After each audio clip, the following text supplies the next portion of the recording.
की कैमरा वाला तोरे कहै छियो रे रे कैमरा वाला तोरे कहै छियो रे अरे बहिनी के बेची बेची कैमरा खरीद ले कि लाजो न लगै छोरे की के नाचे वाली तोरे कहै छियो रे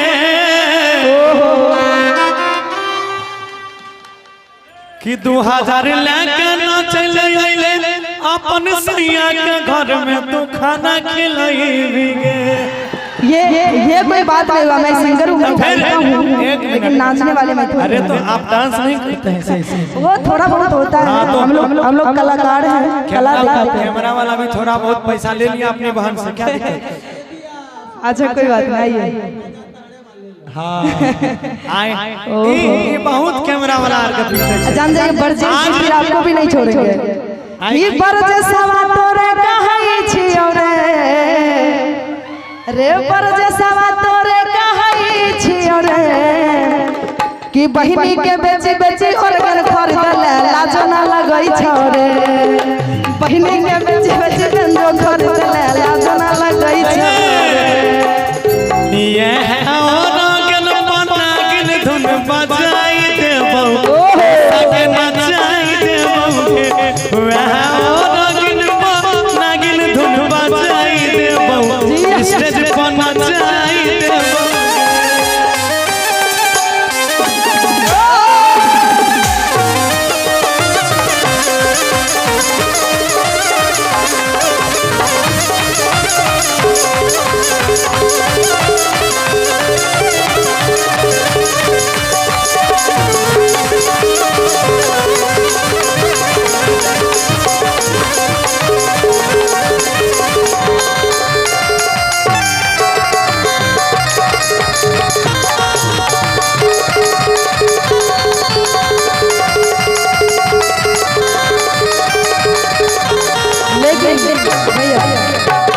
फिर से कहेंगे जितने भी कैमरा मैन आए हैं बाराती की तरफ से दूल्हा साहब के यहाँ से उनके लिए कहेंगे रे कैमरा वाला तोरे कहै छियो रे की कैमरा वाला तोरे कहै छियो रे अरे बहिनी के बेची बेची कैमरा खरीद ले लाजो ना लगै छौ रे बहिनी के बेची बेची कैमरा खरीद ले लाजो ना लगै छौ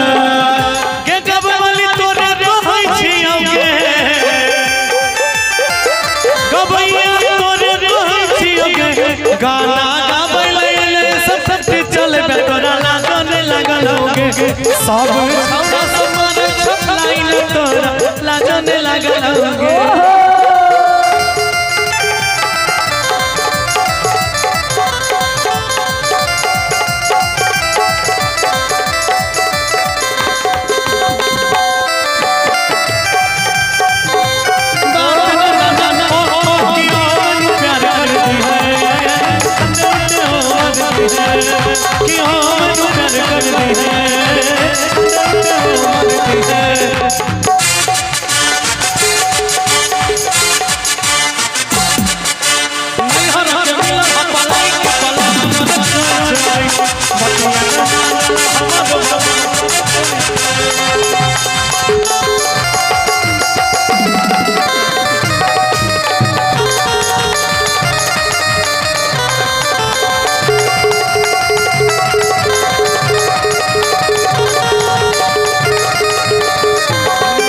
और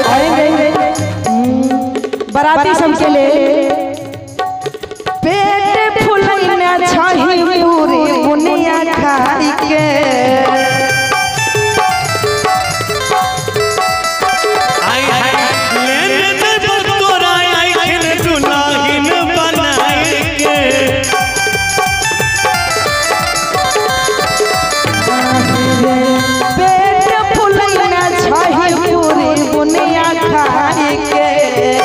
जइबो तोरा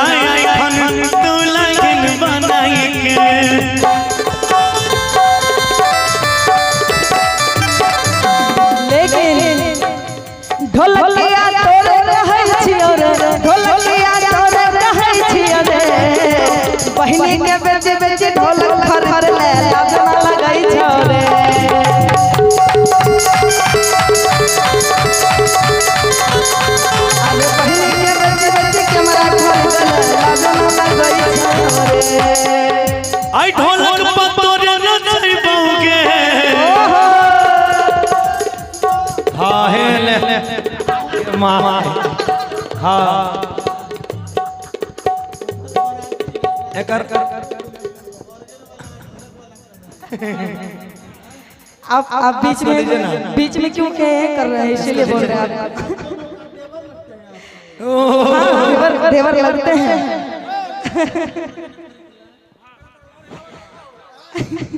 अच्छा कोई बात नहीं, इतना गुस्साइए मत, आप हमारे प्यारे भाई हैं।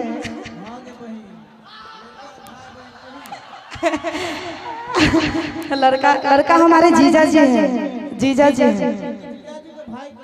हाँ हाँ जरूर जरूर, इनको भी कहेंगे।